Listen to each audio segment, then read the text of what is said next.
our previous video on supply chain and has helped in adding value to your knowledge. In case if you have missed our previous video, please click on the I link button, also link which is in the description. Now let's take our journey ahead with the new and exciting topic of logistic management and boost our knowledge. So to begin with, let us understand what is logistic management. Logistic management is a component of supply chain management that is used to meet customer demands through planning, controlling, and implementing the effective movement and storage of goods, services, and related information from point of origin to the point of consumption. Adding further information to the definition of logistics management, now let us focus on its types. Logistics can be categorized into inbound logistics, outbound logistics, reverse logistics, and third-party logistics. There are many more types apart from these, but the most used ones are these four. Starting with the inbound logistics, it is one of the primary types of logistics.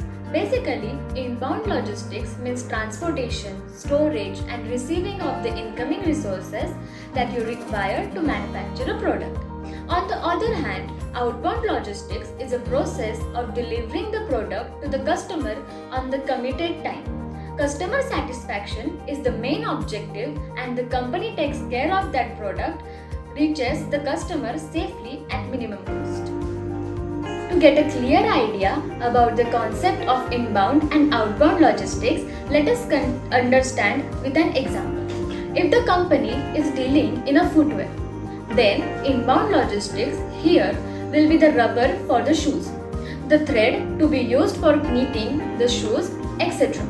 Whereas outbound logistics will be the shipping of the final product, which are shoes, to the end customers. Now let us move on the third type of logistics, that is reverse logistics. So reverse logistics is a process of transporting product from the end customer to the seller. It includes collection, inspection, sorting, refurbishing, and direct distribution.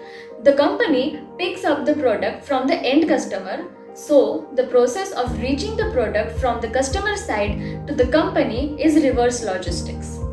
Coming on to the fourth type, that is third-party logistics. The third-party logistics are focused only on the transportation of products from one end to the another, irrespective of whether it's a seller to consumer or consumer to the seller. They take the responsibility of delivering the product to two right places at the right time. It helps the business to focus on their primary operations instead of engaging their time in monitoring the delivery services. When speaking about the concept of 3PL, we strongly emphasize on the terms the right place at the right time. Well, these come under the 7 R's and it plays a vital role in the logistics management. So, let us discuss it one by one. First, the right product. The basis of supply activities are the products that are transported from the manufacturer to the consumers. Having the right knowledge will give you an advantage to properly and efficiently manage both your time and resources. Second, right place. The right product must be delivered to the right place. A systematic delivery and tracking system is important to ensure that the products are delivered to the right place. Third, right price. Pricing is very essential for all products and services. They must have an appropriate price value in order to track the company income and expenses. Fourth, right customer. Every company must know their target market to identify the right customers. If they will offer their services to the right market, they have more chances of gaining leads and customers that will most likely to avail them. Fifth, right condition. Every product or goods that are to be delivered to the customers must be stored and delivered with the right condition. This is where the specifications must be referred to the order to place it on required facilities to maintain its quality. Sixth, right time. Time is very important when it comes to logistics. Clients are more concerned about the time of delivery. That is why every company tries to deliver the product in a very efficient way. Every system has tracking functionality to monitor all deliveries and make sure that they arrive on time. Seventh and the last, right quantity. Knowing and specifying the right quantity is also one of the successful keys.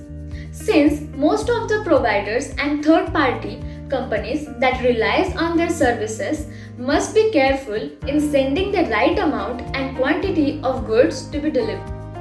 So to summarize the effective logistics management, let us take an example of the furniture industry.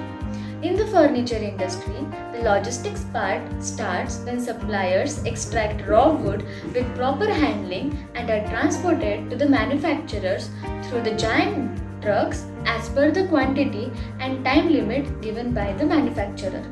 Then, for production purposes, raw wood is handled with care throughout the operations as damaged woods are not acceptable in the industry. After the production of furniture, finished goods are distributed to different warehouses.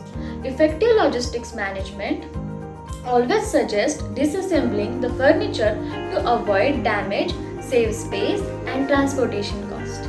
Warehousing should be done with the utmost care as instructed by manufacturers. Shipping mode to market can be opted if the manufacturer wants to save time, spend less on operating costs, and good handling of the product. Products will be in the market as per the adjustment to the shifting demand and expectations of consumers. We hope this video was quite helpful to enhance better understanding about logistic management. For any queries related to logistic management and its examples, drop in the comment box. We will definitely come up with an answer. For more interesting videos from Operations Forum, please like, share and subscribe to our YouTube channel. Thank you.